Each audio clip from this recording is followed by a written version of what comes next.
We gather and we begin. Haere mai te whenua tapu, haeo ki te whenua. Come, Holy Spirit, Deep into the air. Haere mai te whenua te wairua tapu, haeo ki te moana. Come, Holy Spirit, Come, Holy Spirit, deep into into the sea. Haere mai te wairua tapu, haeo ki ngā te tangata. Come, Holy Spirit, deep into the people. Haere mai te wairua tapu, haeo ki a hau.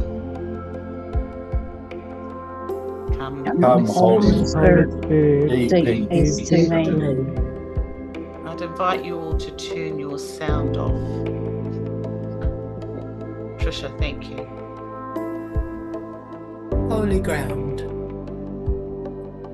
I came this morning to the ocean's edge and felt the rhythm of the spirit breath, nurturing, sustaining all creation, including me. Everywhere I looked, I saw the evidence of energy, abundantly provided in myriad forms. The sparkle of the light which kissed the water. The focus of a child intent on play. The ebb and flow of waves caressing sand. The soaring flight of birds. A feast for every sense was spread before me. The smell and salty tang of ocean, the warmth of the sun, the coolness of the breeze. Seagulls hanging in the air like children's kites.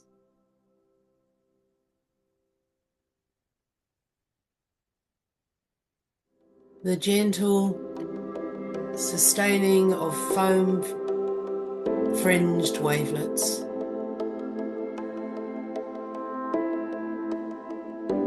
The crunch of shells beneath my feet. Take off your shoes, for this is holy ground. No burning bush, but all around ablaze with glory. The air itself, the very breath of God. Deeply breathe it in.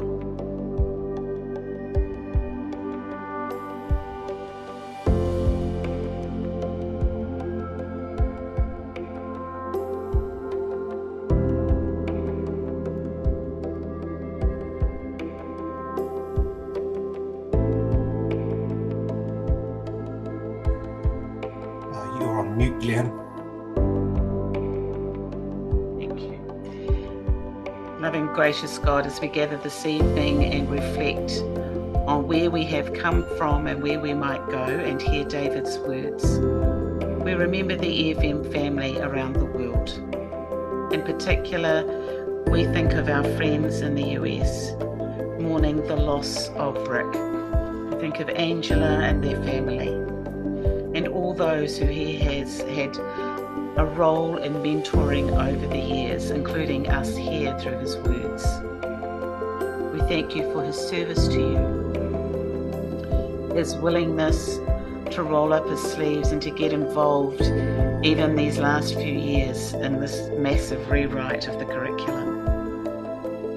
We know the effort it took, but he was so gracious, God, with his time and with his energy. As his spirit is now at peace and rest in you, we pray that his family and friends will know that same peace.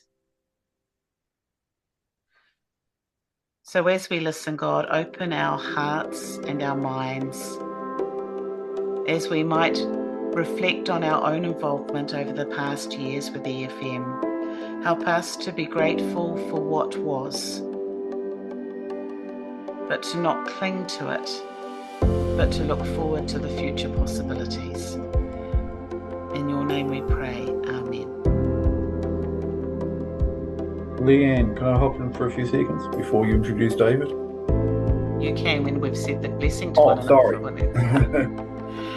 I'm going to invite you to keep your sounds muted, but say this blessing from Joy Cowley together. May the mystery of gold enfold us. May the wisdom of God uphold us. May the fragrance of God be around us.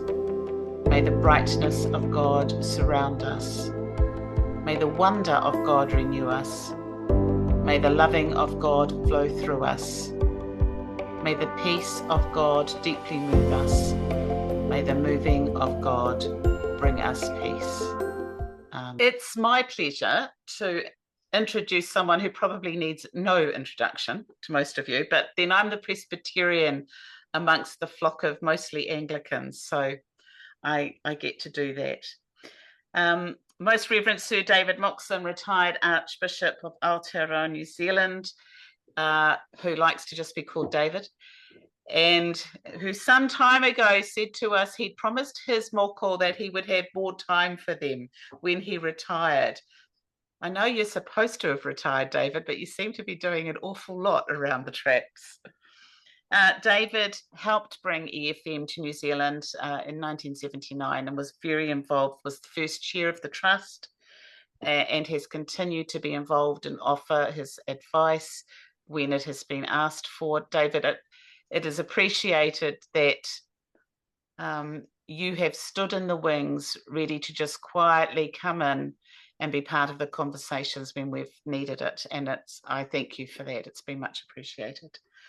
He's also married to a very formidable woman who I often enjoy hearing on Radio New Zealand, Lady Tureti Moxon. So we had a debate, David, whether she's Lady Tureti Moxon or Tureti Lady Moxon, and we're still not sure, but maybe you can put us right to that.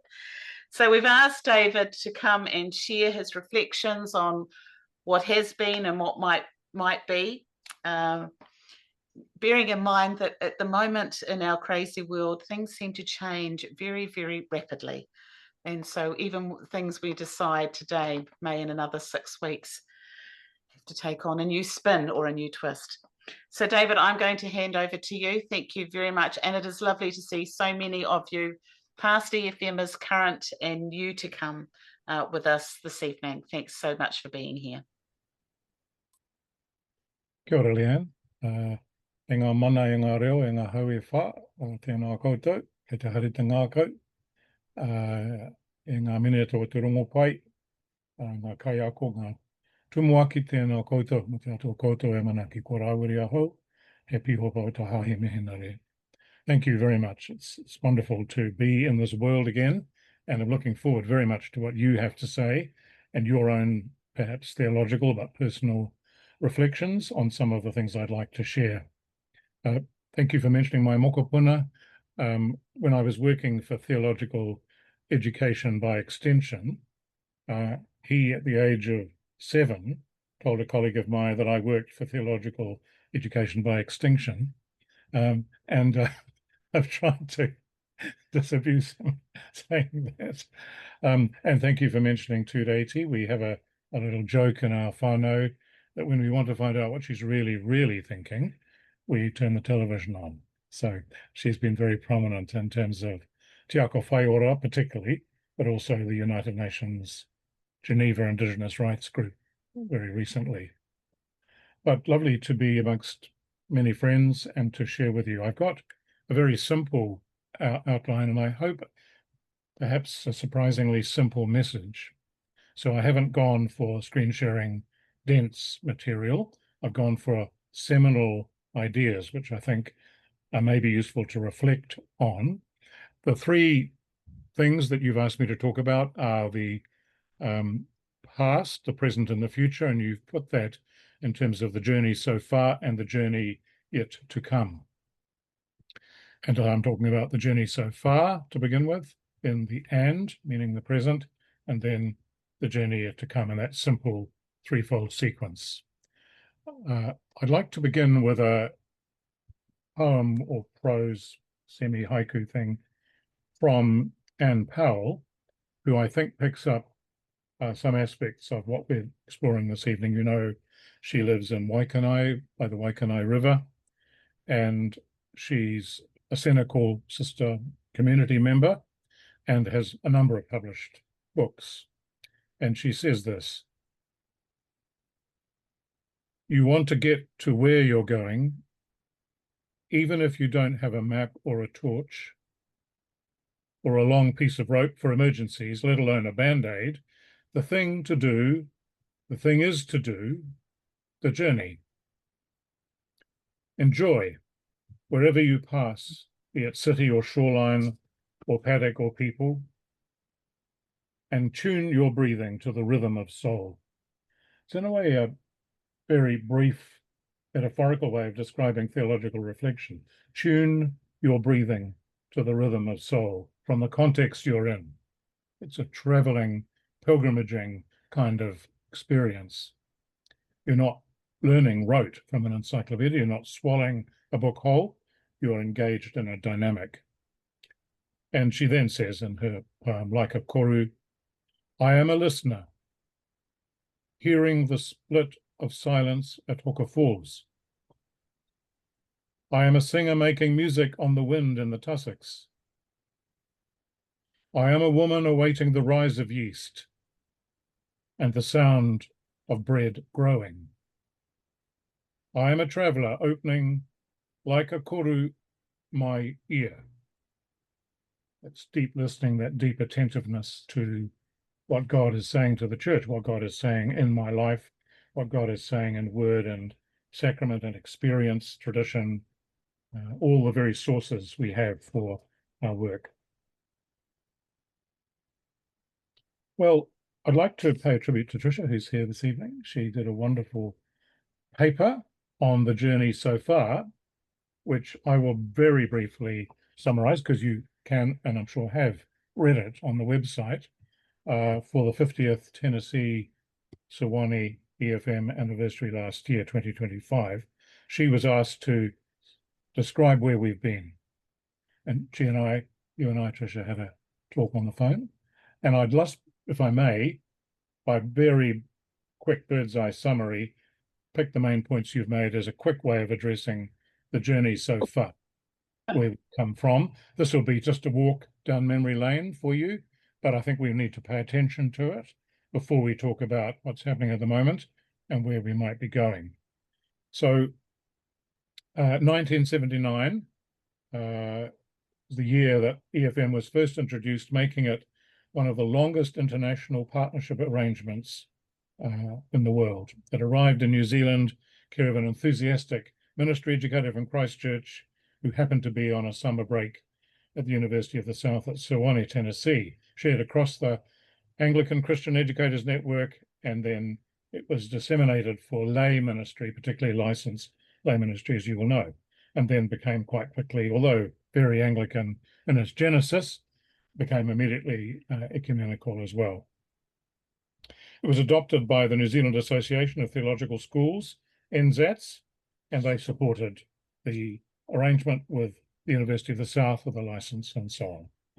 And while NZATS held a license, the running was left to the Educators Network, which was TEE, Theological Education by Extension, which I was involved with. We visited Sewanee, Tennessee, some of us, had a wonderful time getting used to that lovely accent and having some wonderful Sewanee, Tennessee hospitality. I have a sample here. This is a Sewanee, Tennessee University beer mug, and this was an example of some of the fellowship, some of the communion, if you will. We enjoyed in that little Oxbridge on the mountain. I keep it by my desk and always think of Sewanee, Tennessee, very old part of America. Then local clergy were encouraged to gather in small groups with parish settings using EFM, as you know, and trainers became accredited as a group, and unusually we got our authentic license as a group so that one person held the license for and with everybody else. It was quite a flat structure, if you will, where one person's integrity and friendship with the rest of the group was the stake in the ground. The model later spread to Australia, and combined New Zealand and Australian events were held. EFM groups grew around the country. Year 1 and Year 2 biblical texts fitted well, but of course the Christian history focus was more problematic, as Tricia outlines, because we have a very different history. And so the question arose, why could Aotearoa, how could Aotearoa be reflected in the text? And Alan Davidson, as you know, wrote a companion book in 1989. It suffered a little gentle critique from Brian Davis at the time, which is quite interesting. He said to me, this is a long time ago, it didn't accent the life and witness of lay people enough. It was an interesting comment, particularly to an EFM group where it's lay-centric. So it was an interesting, in other words, his track of Aotearoa history seemed to have clergy pegs on which to hang the sheets more than anything else. That was a thing by Brian Davis at the launch. But I have huge respect for Alan, and I dip into it still. Christianity in Aotearoa is something I still dip into, and I know it's been revised. So that was a child of EFM, one of our first attempts to do that in church. Then specifically culturally appropriate common lessons and so on. People who joined EFM groups were seeing something of their own story in the pages, finally. And then some dioceses decided this would be good for self-supporting, non-stipendiary clergy training, and it became one of the minimum criteria in some places for self-supporting clergy training locally. And then, as you know, the Associate of Christian Ministry Diploma was developed, the ACM, and it had 3 dimensions: education and ministry, education and theology, and education and community. And the EFM 4-year component covered your theology part of the ACM. It was a very deliverable, local, tertiary level experience of action, reflection, and theological reflection delivered locally. So rather, again, than trying to memorize what one guru said, to repeat it or regurgitate it or write an exam about it, you were, in fact, in the field of your own theological inquiry, which was considered to be better in ministry, because what you don't want in the pulpit is a highbrow lecture from someone who's telling you what to believe. What you want in the pulpit is evocative, inquisitive, engaging action reflection, theological reflection, which invites your own reflection. And that is one of the reasons it was so appealing. We did not want lots of self-supporting ministers who were trained to repeat, regurgitate, or encourage that Dickensian model of classroom learning. It grew across the country for these and other reasons in the 1980s and 1990s, and it went as far as Fiji. Some of us went to Fiji and Samoa to spread theological reflection and had some wonderful times in Polynesia, which was ideally suited to that cultural context. Talanoa, kōrero, those kinds of group-based experiences where wisdom emerges from the reflection of a group, and they generate a range of observations and then apply it in their lives. Ideal in that cultural setting.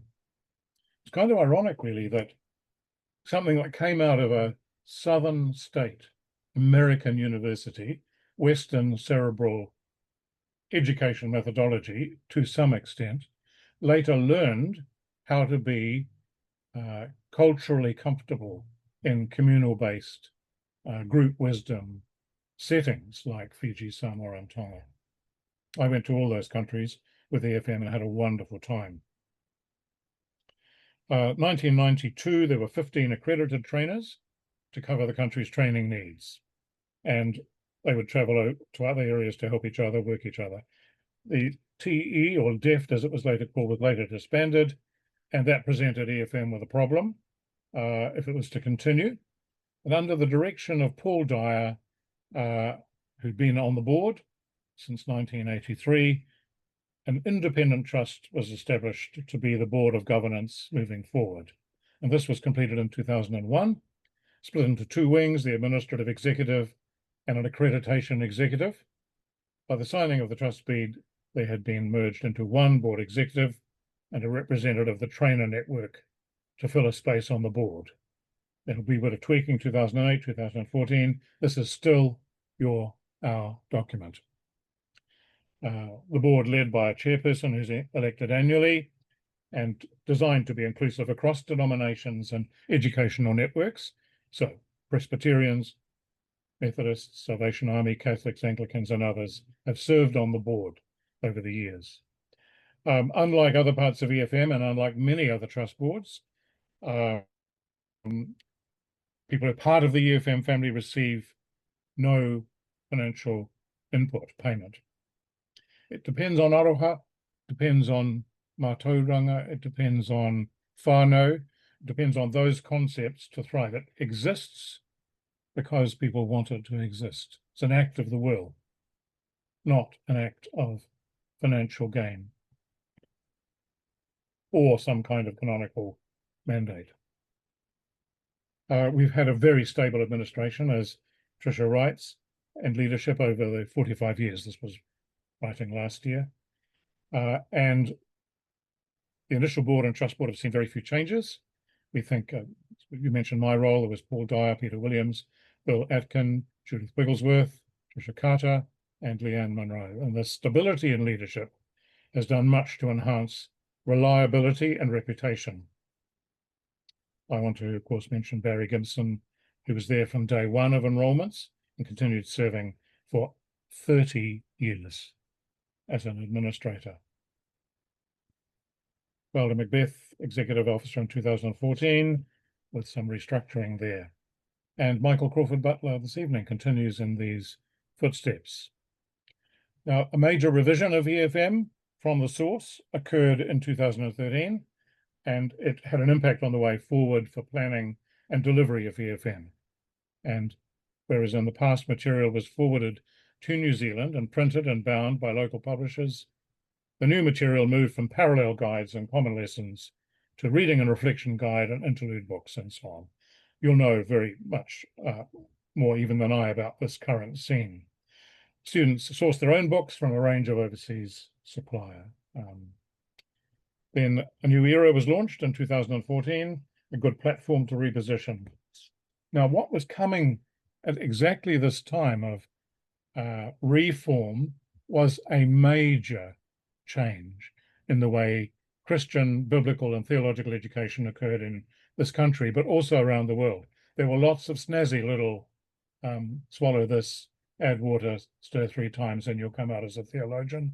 Or there was pay $10 and you'll get a certificate, don't quote me. Or there was other, shall we say, fast food Christian education material.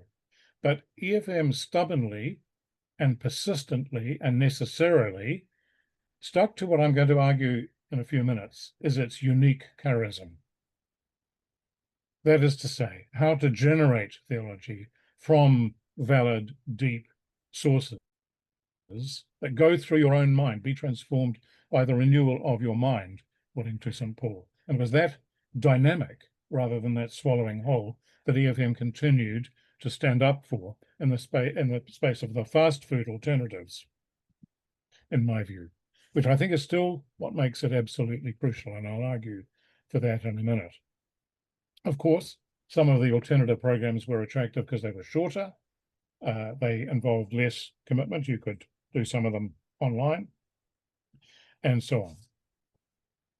Then, of course, in came COVID, and in came massive sociological change, weekendism, kind of, I suppose, evacuation of the common ground, volunteerism dropped. And what we find ourselves in now is a very different context where people don't want by and large, to commit to 4 years solid. And the thought of in-depth reflection can seem a bit daunting to some. And during lockdown, there were no face-to-face groups, obviously, for obvious reasons. Fisher writes last year, "It is time for a new beginning, but the core goal remains in the face of this massive change in context and personnel that she describes." And she says, "In honour of the celebration of the 50th Jubilee of EFM Sewanee, we give thanks for many opportunities that partnership has offered to the New Zealand Church, thankfulness for the professional relationships built, friendships made, theological ideas shared and challenged, and the opportunity to be part of a much wider global family. EFM means that hundreds of New Zealanders have graduated from this program and been truly educated for ministry. The people of the mountain have truly blessed the people of the land with a long white cloud." Well, you can read that on the EFM website. What I wanted to do is give my quick overview of it as a way of honouring the journey so far from, I think, a very, very professional and respectful view of it. Then moving to the or the present. And I'd like to briefly look there at the kind of dilemma I described at the moment. Where to from here? I mean, what do we do?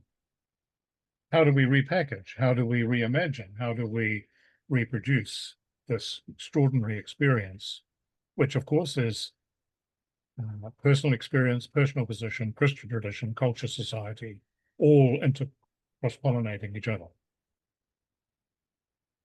What I'd like to argue for, and it's a very simple point, is that our capacity to reimagine theological reflection and offer it in fresh ways is clearly the way forward, because you're already attempting it. What is the Spirit saying to you already? It's saying, try pilgrimage. It's saying, try a weekend. It's saying, look at Aotearoa New Zealand only, rather than the full 4 years. It's saying, recreate, re-offer. And there have been some very interesting responses to this kind of reimagining. One of them, which I'm in part of, happened twice now, in Wellington, is pilgrimage. You're walking the talk, you're talking the walk, you're interacting and cross-pollinating as you move and encounter different contexts. And metaphors abound, personal application thrives, there's a reference to the tradition, and that's a very dinner. This was actually prefigured some years ago by what we called creative theological reflection, which was a youth teenage TR, which I tried out with youth groups, and it went really well. And what I tend to do, if I'm in a youth scene now, is redeploy that, and it actually becomes fascinating.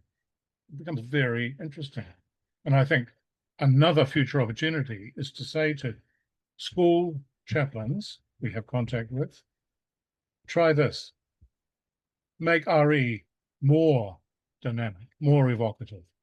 With your senior school students, deploy creative theological reflection. Here's the resource. Here's our experience as a movement. And if we're not getting hundreds of people into small groups for 4 years, maybe we can go to where some of the small groups are and offer this experience, so that school chaplains become a kind of ready, willing, and able mentor in this particular way. So there's a range of options emerging, simmering, bubbling. Just summarize again: pilgrimaging, focusing on Aotearoa New Zealand, school chaplains, and a kind of one-off experience that you might use in a retreat or in other ways, as well as maintaining the 4 years as an offer to the serious-minded, to the thinking Christian, because I'm going to argue in a minute, there's something that's irreplaceable about that. I'm not saying throw the baby out with the bathwater at all. I'm saying let EFM be a mothership for creative theological reflection out into the community in new ways, knock on doors with this particular experience. Now, let me just briefly talk about why I think this is important at all.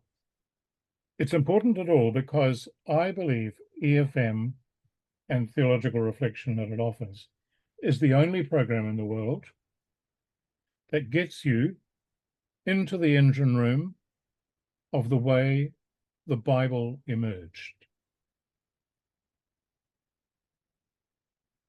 In the Bible, you get a whole range of different genres, the genealogies, historical accounts, and so on. There are figurative language, parallelism, imagery. There is practical advice, proverbs, philosophical reflections. There's messages from prophets, warnings, challenges. There's formal letters written to churches. There's symbolic, highly imaginative writing that reveals spiritual realities and future hope in a time of crisis. There's apocalyptic literature, sums that up. There's detailed codes, commandments, regulations, and there's short metaphorical stories told by Jesus, the parables. Jesus is a metaphorical theologian, as is St. Paul in another kind of way. And in a parable, for example, he is taking a slice of life, reflecting on it, inviting the audience and the observers to bring their own story to the story that's actually being enacted in front of them, and then asking the question, say, for example, the prodigal son or forgiving father story, what will you now do? This is the way biblical material in all its different ranges, in all its different genres, was created. And if you want to get into the heart and mind of the origins of the Bible, you have to go where EFM goes, in my view. I cannot see anywhere else that does it. You think of the New Testament stories that emerged before they were written down. They were in groups, not necessarily huge groups. There's feeding of 5,000 and so on. There are moments of that size, but often you get a disciple ring, 10, 12 at night, doing theological reflection. And then, as they began to die, they wrote it down, creating the tradition, one of our key sources. So I think my first point about moving forward from the present is we can have confidence in what we are talking about, as it's unique, transformative, and enriching dynamic.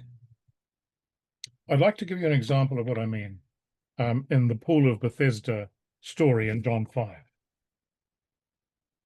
Now, this is a very interesting story. It used to be popular to say that John's accounts, and the EFM literature is, respectful of this, of course, were intensely metaphorical, symbolic, imaginative, shall we say, right brain theology written back into a city or an event, and so that you get the door, the shepherd, you get the life-giving water, you get the living bread, you get all this highly archetypal material, which got written down later, much later by the Johannine community.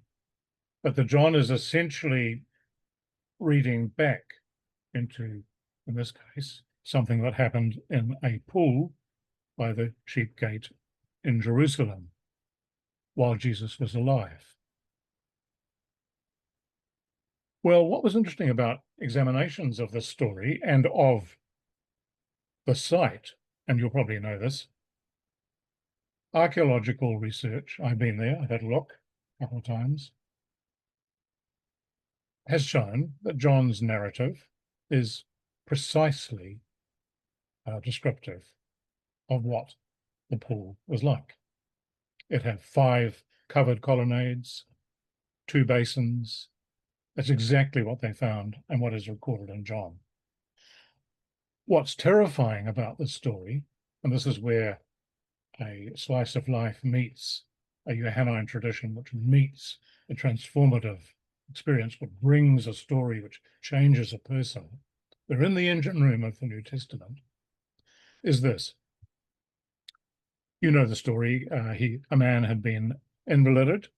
In other words, he couldn't stand up and walk for himself.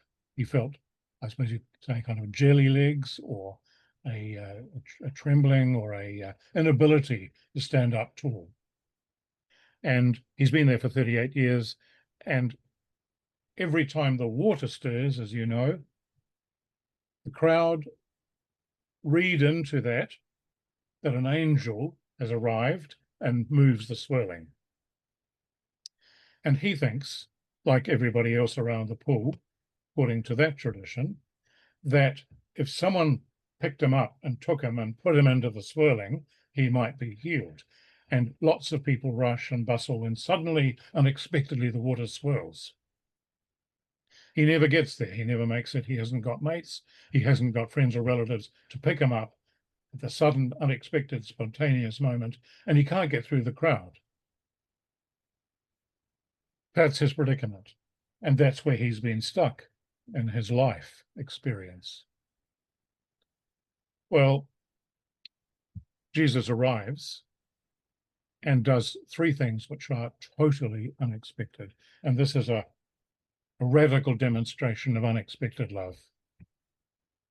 He goes to him where he is at the back of the crowd, does not pick him up and take him and put him in the water when it swirls,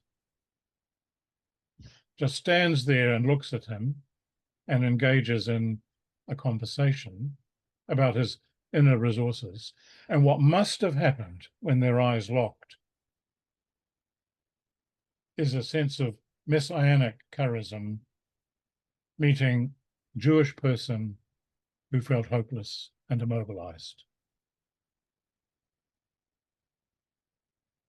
We don't know what made his invalid situation what it was, but it clearly in this case had a psychological or even possibly psychosomatic aspect to it, notwithstanding other reasons.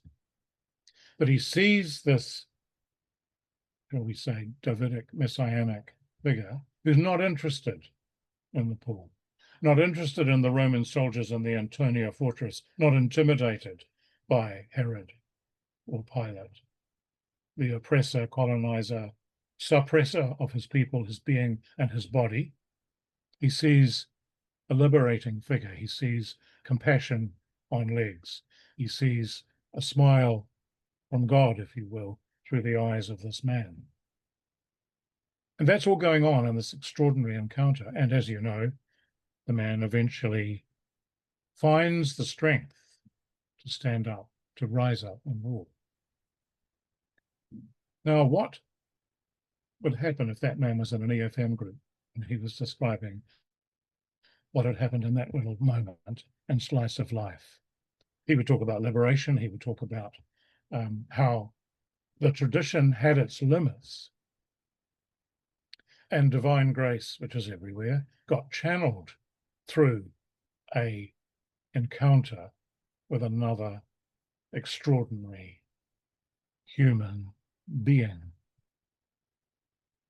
Well, what's terrifying about this story, and it still gives me goosebumps, is that when we were there at the archaeological dig, they found a tunnel that goes from underneath the pool where the angel stirs the water. It goes up under the wall of the temple, up inside the temple, where there was a sluice gate, which was clearly controlled by the clergy.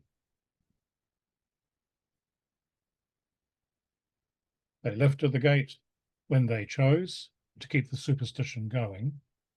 The water surged down all the more, caused the swirling, and everyone in a highly superstitious cultic scenario suddenly rushes to get their relative or friend into the water because they think there's an angel in there.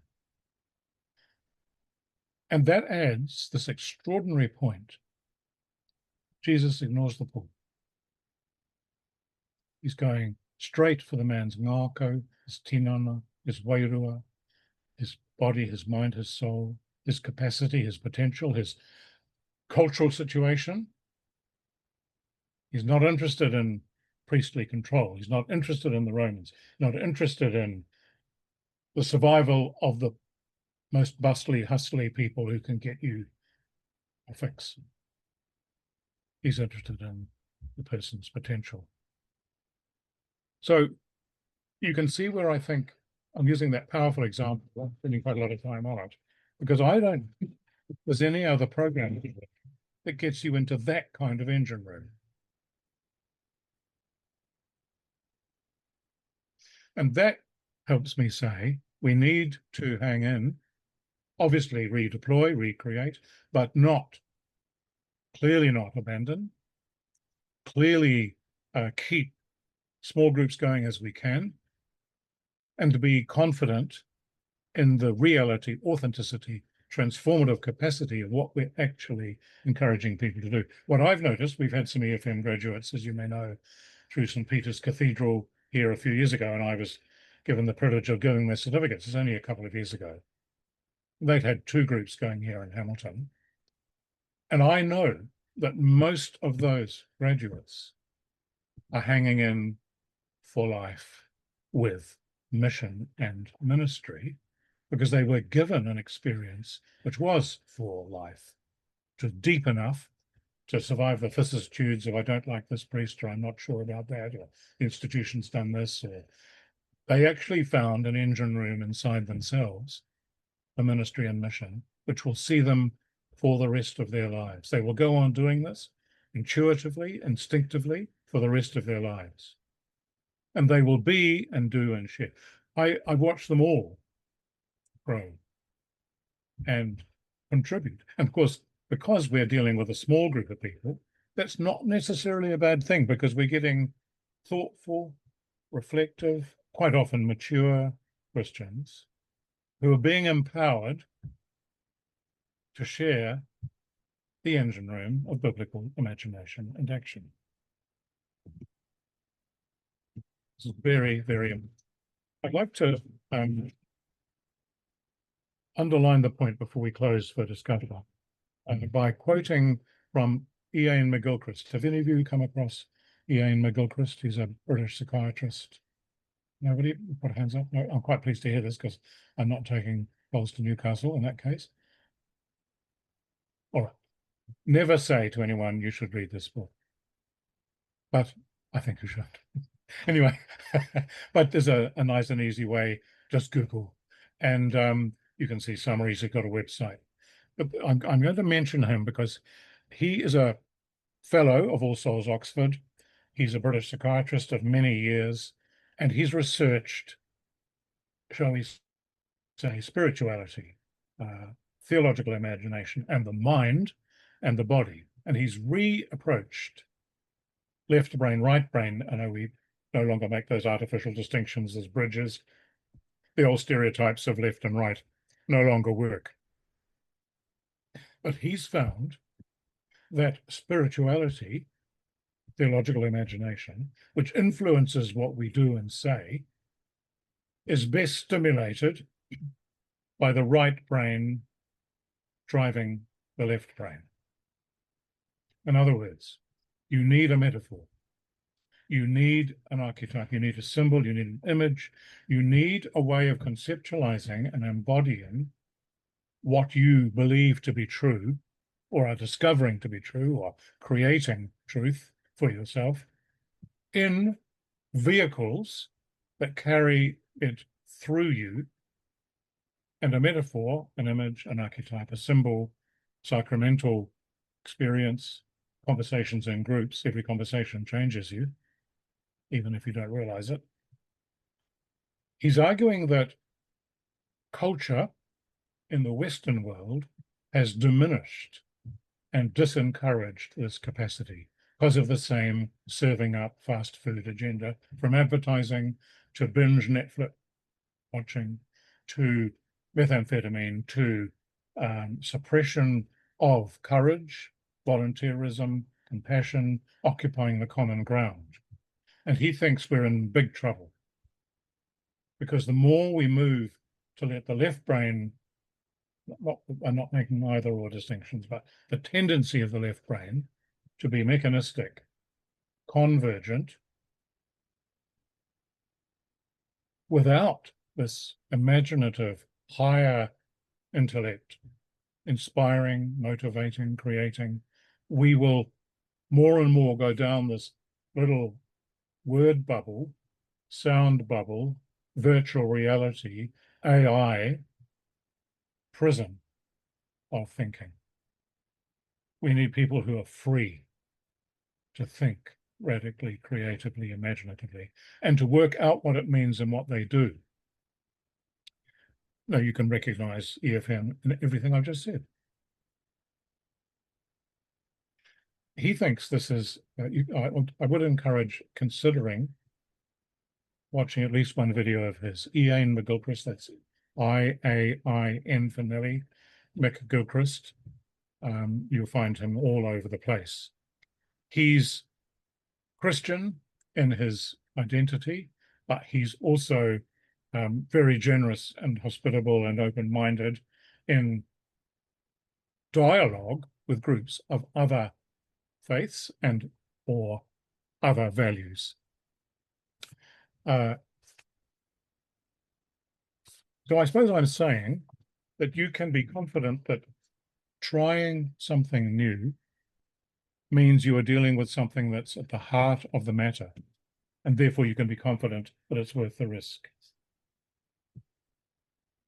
The other point I would make as we end is that Keith Ward, also at Oxford, who's one of the main opponents of Richard Dawkins, Anglican priest, philosopher, has pointed out that there's a tendency now, in Western culture at least, and it's seeping in everywhere, to think that matter is what it's all about. Everything boils down to a proton, a neutron, electron, a molecule.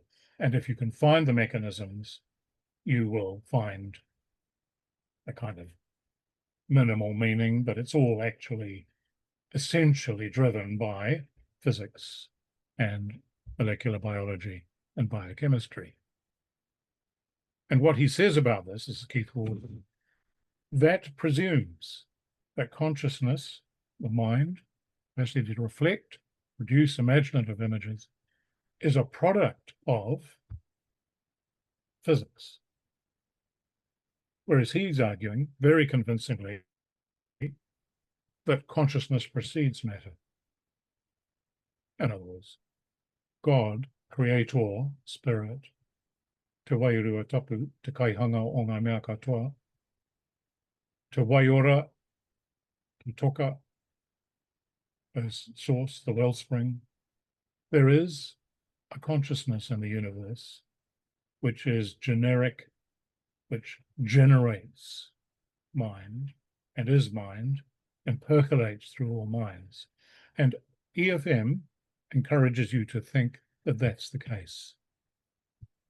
Now, that's a site of resistance to a physics-driven biochemical reductionist analysis. And for that reason alone, we're crucial, we're vital. It's enough from me. I'm speaking with Anne Howell again.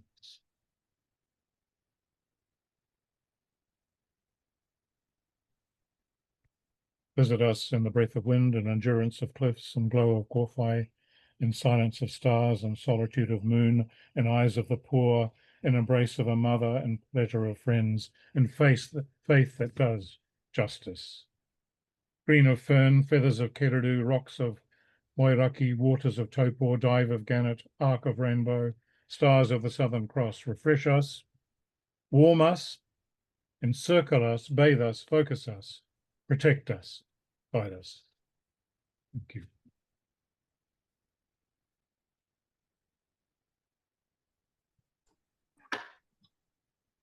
Thank you very much, David. I think I want to sit here and go, wow, okay, where to from here? Just a moment, I've just got someone very kindly delivering me a cup of tea. Sorry, guys. All right, Mike, I'm going to hand over to you to run the rest of the proceedings. Has anyone got any questions for David? Got the important thing. David, is there one of Ian's books that you would recommend over the others? Yes, it's called The Matter with Things. The Matter with Things. And It's unfortunately in 2 volumes and they're quite big. You can get them from the library, or if you feel like buying them, I would recommend. It's the one book I would buy out of this decade, actually, which I did do. And he goes into much more sophisticated research-based arguments than I've given this evening. If you have a question, just unmute and go ahead, please. But we'll give you about 1 more minute. And if no one asks, I'll put us in breakout rooms. What was the name of the author that... Ian McGilchrist, so it's I-A... Oh, yes. What about the one who wrote The Matter with Things? That's him. That was him. Okay, I've got that then. Thank you. Yeah, I thought you were referencing another author. Yeah, thank you. David, I just you invited people to read the essay on the website. I just want to put a proviso on it, which I explained to Michael after he published it last time. That was written specifically to tell our history, but to an American audience.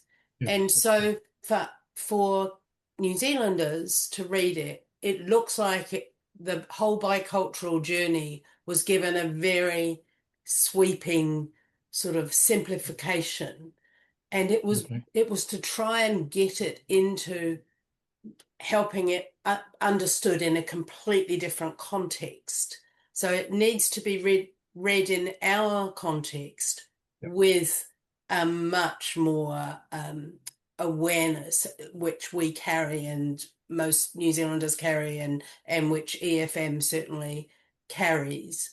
But how to encapsulate our bicultural journey, in half a page to an American audience who have absolutely no concept at all of the way we might exist. So always I would encourage you, if you're reading it, to bear in mind that it does give a very broad brushstroke to the treaty and to all of that, but it isn't to in any way to cheapen it. It was to get it into the context in which it was being delivered. Okay. And can I just add to that? Jean and I took copies of Jay Rooker's book with us, so there's at least 2 copies of Huia Come Home on the mountain in Tennessee to go along with Trisha's essay. Yes, I mean, I think Maori theological reflection, as at least I experience it, I'm licensed in the Pihopatanga of Manaoka Wheke, and there is some extraordinary liturgical, metaphorical, theological forms coming out. Some of it's an oral tradition, of course, but there are some beautiful examples of Indigenous theology which the Church is going to benefit from in the very long run. I'll give you one example. Don Tamehere is finishing his doctorate, and I think it's going to turn into a book on Maunga Tapu, Holy Mountain Theology, thinking of Hikorangi in his case, Ngāti Porou, with Zion Mountain spirituality from the Jewish tradition and the Bible. And that's going to be a fascinating culture, tradition, personal experience, tribal cross-pollination of reflection. But there are many of these things going on right now. Matua, amihino ki a koe tarantira so I'm in the tikanga Māori, and so for me this is such a beautiful program. I'm a year 2 student, and I suppose my sadness is that at least in the north, it's not something that's, I suppose, within our on our radar. I would love more, love nothing more than for it to be. But where do you see? I mean, you're familiar with it. You've been involved with it for so long. Is that going to be happening in the future? Do you foresee that, or do you see Māori coming up with their own hybrid version, or because I think it's such a shame anyway. Like, say, I'm here, I've got so many of my peers that, I know so many people just benefit from it, but So I'm just after ideas, I suppose. Yeah, pia tō whakaro matua. Tēnā koe, Marina. Tēnā tāua ngā whakaro, tēnā koe. I know that occasionally Māori clergy wonder about how they would produce texts that would be this tradition source in year 3 possibly, and also supply references of Māori commentary on year 1 and year 2 Hebrew scriptures and New Testament. Māori commentary, because it comes out, you probably know this better than I do, but there's a lot of research now on Jesus' language of Aramaic being quite close in grammar to Māori. There's no verb to be in the present, for example, in either language, which means it's more process-orientated. God is a verb as much as a noun. There is what's happening rather than what you're going to define things as. It's a flow of movement. It's poetry in motion almost in both languages.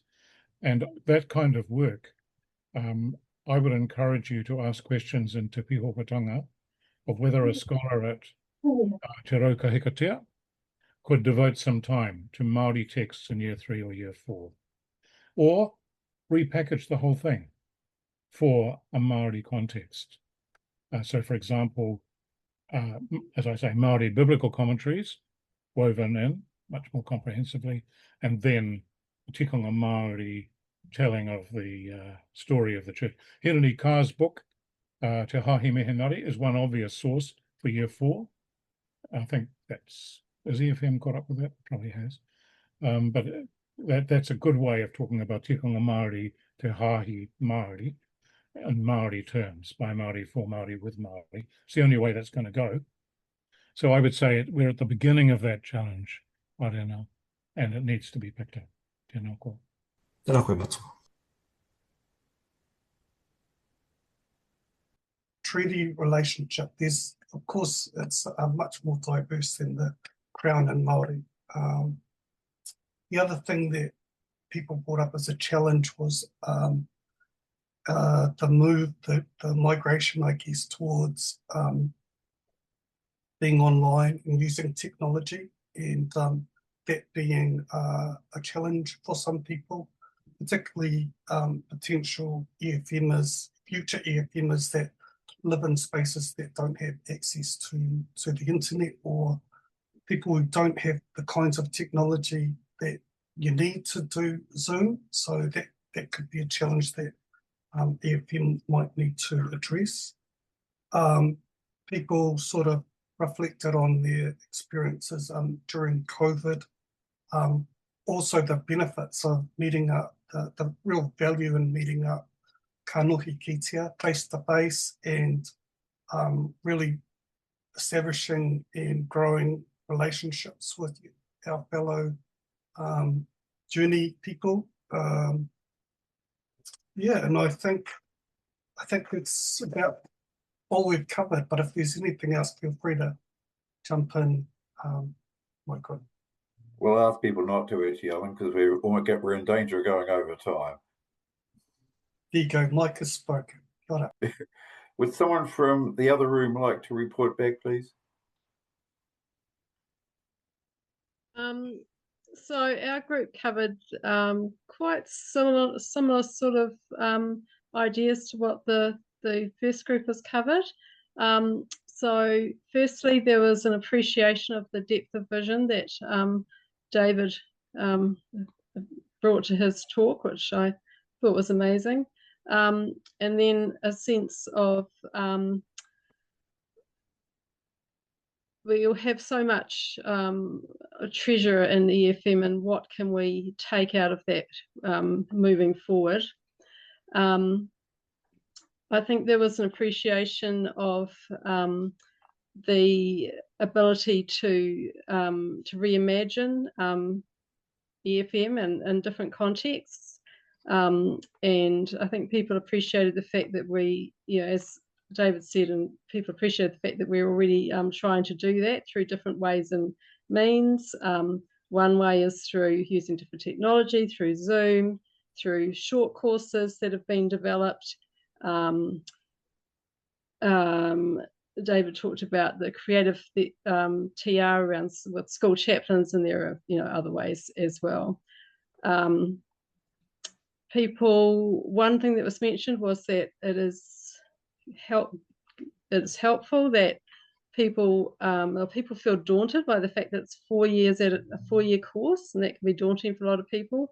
So it's helpful that people are given the option of being able to do it 1 year at a time. As well, it was appreciated that, or it was commented on that it offers an alternative to the mechanistic worldview that the Western world is heading towards. And there was a sense that we are introducing some Indigenous voices, and one example of that was Stephen Charleston's The 4 Vision Quests of Jesus, which some of us have read. But there's a need to hear more Indigenous voices from Aotearoa, New Zealand. There's also a bit of a concern about the fact that there's not enough people power in some ways, and that across the board, both in terms of volunteers and mentors and people on the board, and right across, there's a bit of a shortage of people who are willing or able or want to get involved. So and just one more thought from me, that I really appreciated the idea that through EFM that it gets you into the engine room of how the Bible emerged. I thought that was a wonderful metaphor. Yes, I think that's basically us, unless I've missed, anyone can think of anything I've missed out.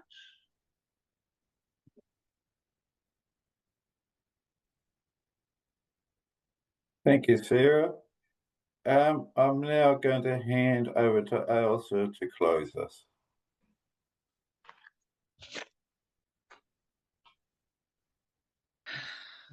Well, I want to thank David very much indeed. Don't think I've heard you speak before, David. I think I would remember.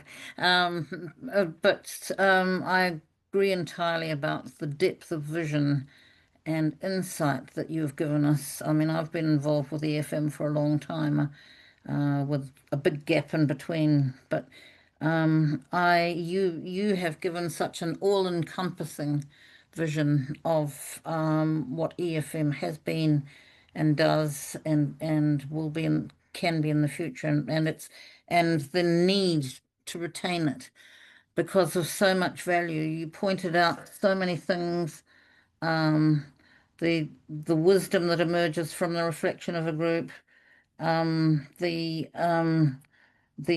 fact that it's a way of opposing materialism and reductionism, our capacity to reimagine we're already doing, you said. I loved your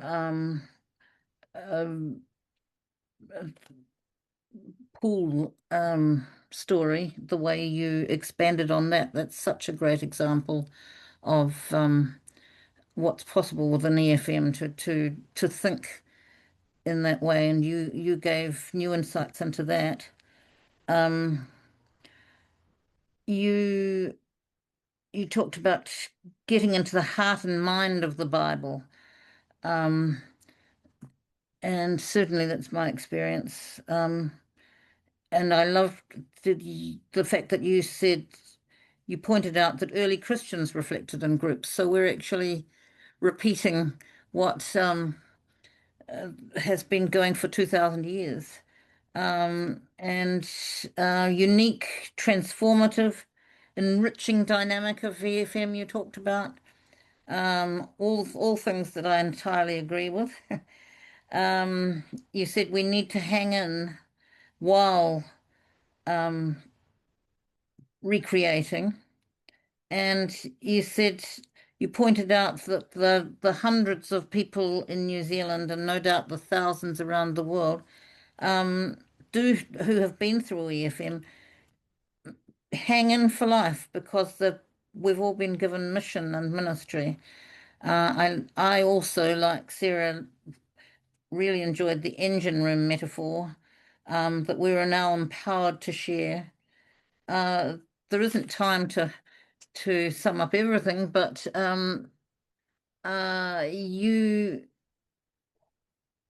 you said so much that I think about EFM but wouldn't have the words to explain. So you've done a wonderful job of that. And I thank you very much, David, on behalf of all of us. And I also want to take the opportunity to thank, while we're here, since we're celebrating these years of EFM in New Zealand, I'd like to thank Frank Nelson, who was my original mentor and enthused me and got me into mentorship, and all the others, all our leaders, those who are on the board, and a special thanks to Mike, because I think Mike we're extraordinarily lucky to have Mike as our coordinator, or whatever your title is, Mike. I'm always astonished at the things you move into without being urged. You keep having these new ideas of new things that we can do, and new courses we can do, and new ways of expressing, and you find material from Aotearoa, and you quote all sorts of sources. Yes, it's extraordinary what you do for us. So I thank everybody who's involved in EFM. And I was asked to close with a prayer.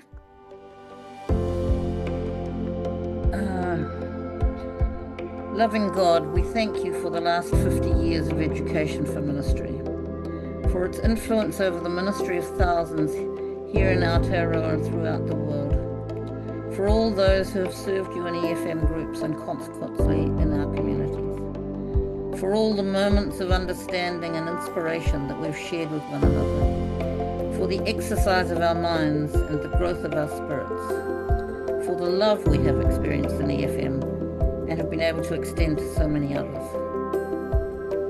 And I'll close with Paul's words, which express so well what we have all yearned for in our EFM learning and been able to express to a certain extent.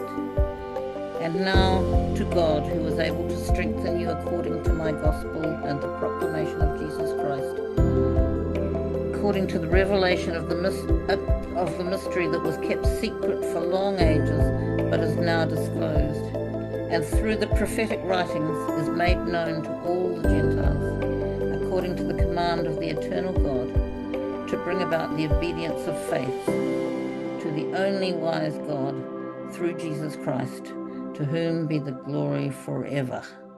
Amen.